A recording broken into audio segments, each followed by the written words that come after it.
Olá, queridos irmãos de Jardim Marilândia. Tudo bom? É um prazer estar falando hoje com vocês aqui. A gente gostou muito de estar aí presente com vocês aqueles dias, né? Falando um pouquinho do nosso ministério. A gente queria deixar um abraço com vocês e esperamos que a conferência missionária tenha sido uma bênção, né? Já ouvimos um pouco os grupos que participaram, o leilão. E a gente queria estar falando um pouquinho do nosso ministério aqui hoje, deixar algumas coisas para vocês estarem vendo aí nesse vídeo. Pra gente realmente tem sido muito legal, né, estar em contato com uma igreja como a em Jardim Marilândia, que respira missões, né?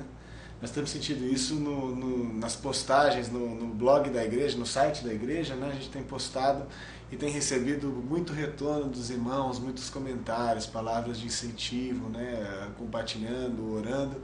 E para a gente tem sido um privilégio essa parceria que está começando agora e que a gente espera que dure e aumente por muitos anos. E a gente está aqui para falar um pouquinho desses 2 anos de ministério que a gente tem trabalhado em tempo integral aqui com a MEVA, entre os índios aqui em Roraima. E muita coisa aconteceu desde que a gente chegou aqui. E a gente tem mandado notícia para os irmãos, espero que os irmãos tenham recebido e orado por nós. E a gente tem podido ver muitas coisas acontecer aqui e de servir aos missionários. E além de servir, ser testemunho de tudo que tem acontecido, das bênçãos, dos desafios.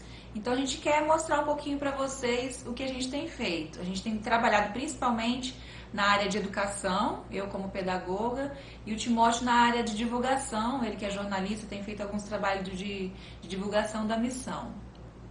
Muito interessante que quando a gente faz isso, a gente não é só testemunha, a gente acaba se sentindo parte, né? E é isso que realmente acontece, nós somos parte de um ministério muito maior. Eu queria falar um pouquinho para vocês sobre essa missão que a gente trabalha, que é a Missão Evangélica da Amazônia, a MEVA.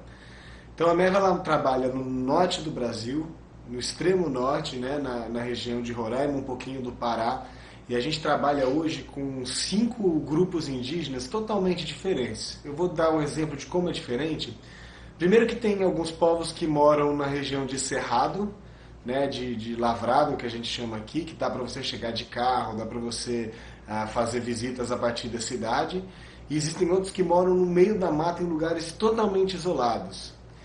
Eles falam 7 línguas diferentes, algumas delas não têm nem nada a ver uma coisa com a outra.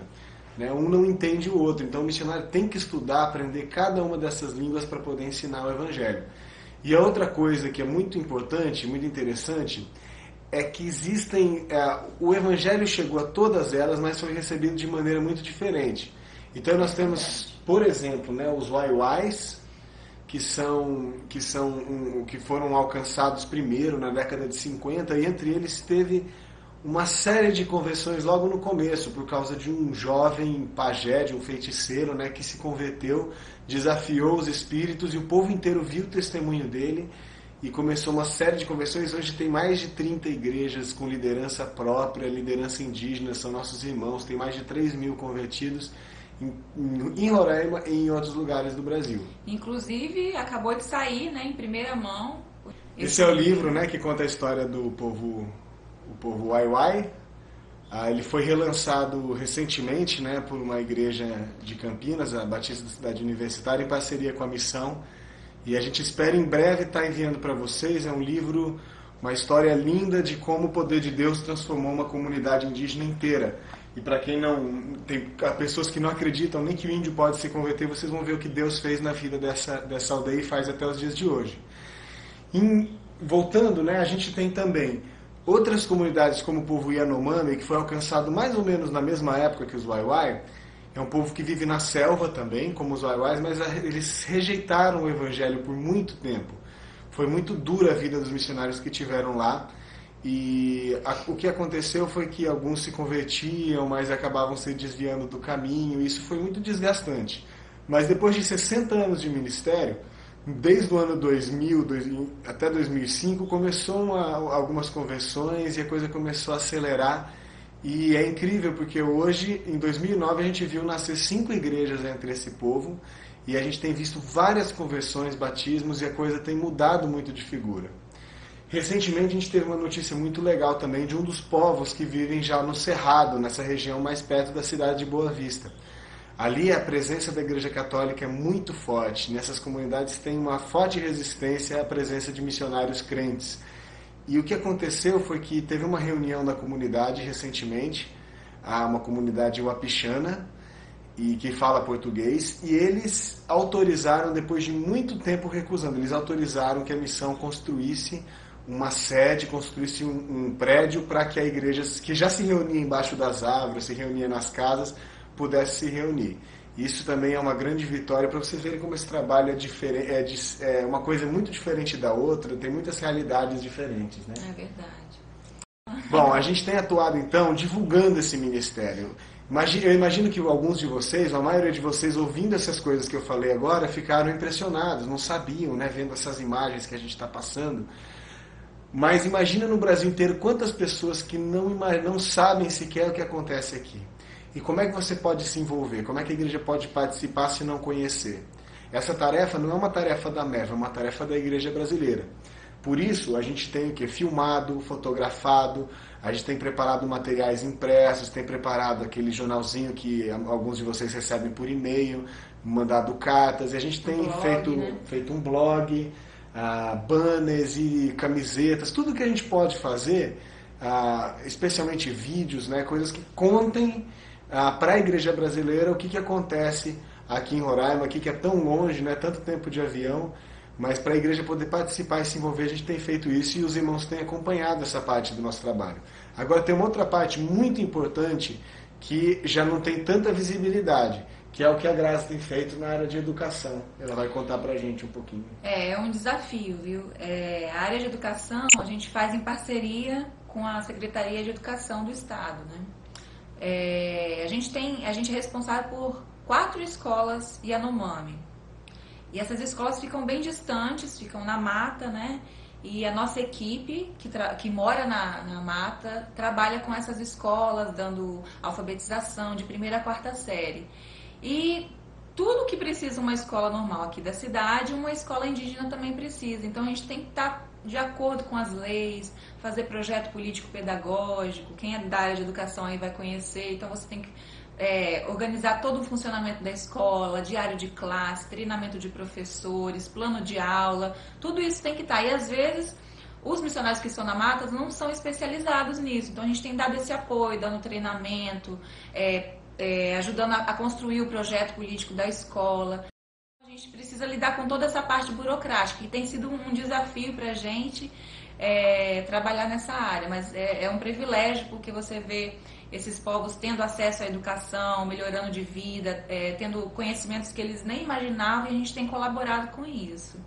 Outra coisa que a gente tem feito, a gente tem participado ativamente dentro do campo missionário também, lá nas aldeias, né? A gente participou recentemente de treinamento de lideranças indígenas, né? Tem um curso que a missão faz, hoje são 500 alunos, para vocês terem uma ideia, né? Tem 500 indígenas, irmãos em Cristo, que estão sendo treinados para ser pastores e líderes nas igrejas. O Timóteo teve o privilégio de estar ministrando Vida de Cristo para uma aldeia Uai-Uai, lá na mata. Uhum. E foi bem interessante, acontecem umas coisas bem engraçadas, às vezes no meio da aula passa um porco do mato e é a fonte de comida deles, né? Então eles param a aula e vai todo mundo para a caçada. Então é bem legal, é bem no contexto de cada região, né? É muito legal. E a gente também tem levado equipes, né, para alguns lugares, geralmente no fim do ano, no meio do ano. A gente levou recentemente em janeiro uma equipe da Palavra da Vida, de seminaristas, né? A gente organizou uma EBF na aldeia, nessa mesma aldeia onde eu dei o curso, e tem uma outra equipe vinda no final desse ano, e a gente deve acompanhá-los nessa aldeia, e se Deus permitir também, um casal lá de Taquari, Esther e Eliseu, o Gabriel e o Daniel, também estarão com a gente no fim do ano, a gente organizando uma programação bem legal e envolvendo a igreja aí de Vitória diretamente nas aldeias, né, em Boa Vista, aqui em Roraima. Bom, nós temos alguns desafios muito grandes com esse ministério, porque como vocês puderam ver, a gente está entrando com o pé nas portas do inferno, né? Essa é a função da igreja. A gente tem invadido um território que era dominado pelo inimigo, uma região de escravidão espiritual, uma região de muita resistência ao evangelho. E quando a gente faz isso, as consequências espirituais são muito grandes, e o desafio também. Então nós precisamos que a igreja brasileira, cada um que tem um ministério de oração, cada crente que ora, esteja dando esse suporte, não só para a gente, mas para toda essa missão, todos esses trabalhos que têm ido até o inferno para trazer as pessoas para o conhecimento do nome de Deus. E tem também a parte do desafio financeiro. Esse trabalho aqui, ele não anda sem recursos financeiros. Cada missionário tem que levantar o seu próprio sustento. Então, a missão, ela não tem recursos próprios, né? Então, cada casal de missionário convida igrejas e mantenedores para estar participando. E não é só do sustento pessoal de cada missionário, do que vai comer, do que vai beber, as coisas do dia a dia, mas principalmente da questão do ministério. Às vezes a gente tem que deixar de fazer algumas coisas porque você tem que apertar de um lado ou do outro. Então, assim, a responsabilidade da igreja brasileira é um privilégio, na verdade, porque você não está ali ajudando o missionário, você está investindo no reino de Deus. Por isso a igreja faz parte disso. E nós temos alguns motivos de oração também, alguns pedidos dos irmãos. Esse ano a gente tem tido alguns probleminhas de saúde. A gente queria deixar um pedido com os irmãos, já louvando a Deus porque Ele tem aberto as portas. O Timóteo vai poder fazer uma cirurgia, ele está com um problema no joelho, rompeu o ligamento e problema no menisco. Então ele vai ter que fazer uma cirurgia um pouquinho delicada, vai ter que ficar 2 semanas em São Paulo. A gente vai estar viajando ali no mês de outubro para fazer essa cirurgia. Então, que os irmãos estejam orando pela recuperação, né? Que vai ser um pouco lenta, vai ter que fazer um período de fisioterapia. Então, que os irmãos orem, porque isso tudo são gastos. A gente vai ter que ir para São Paulo, vai ter que fazer fisioterapia. Então, que os irmãos estejam lembrando, né? E também outro motivo de oração que a gente está planejando aumentar a família. Então, a gente tem orado para no começo do ano que vem, né? A gente começar a tentar aumentar a família. Então, que os irmãos estejam orando por esse plano também. E também a gente tem alguns outros